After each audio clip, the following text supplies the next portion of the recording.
Цели 2 часа исполнети со смеење до солзи, повеќе од 300 луѓе синоќа имаа ретка можност да се релаксират со 120-минутната представа "Нешто пропуштаме" на театарот Комедија од Скопје. Актерите Сашко Коцев, Столе Мицов, Валентин Костадиновски, Нина и Жаклина, секој во својата актерска улога, успешно доловија реални самокритични сцени и случувања од она што тие го работат на патот до успехот.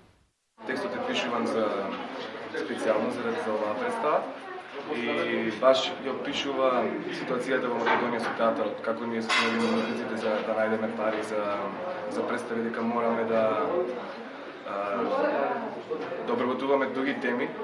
за да дојдеме до пари, некои теми кои што дури не засегаат нас како луѓе кои што живеат туку во Македонија. Во моментот туку се третира една ситуација на уметници ставени пред крајен свршен чин, кои што мора во даден рок, последните пола саат да смислат нешто затоа што едноставно така се отпуштили.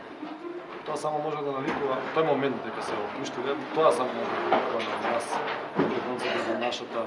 така некоја, можам да кажам, одговорно, ствари тврдам, некоја паушалност, дека се чекаме до последниот момент, но во последниот момент колку е креативен човекот, а разговарајќи со колеги од сега имавме можност во други држави, се испоставува дека уметникот, ако има месец и пол да направи една представа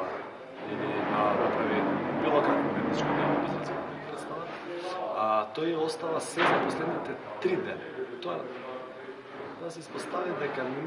дури не е некоја паушалност, може да они оставаат во другите држави 8 дена,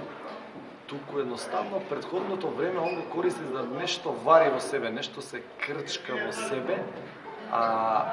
свесен е за своите способности, дека за своите вештини во последните 3 дена тој ќе го сработи тоа, но едноставно претходно само го крчка концепт. Значи, нема правило и нема рецепт во правење на било какво уметничко дело, а најстрашно од се е кога тоа се прави под притисок. А се испоставува дека под притисок луѓето се најкреативни.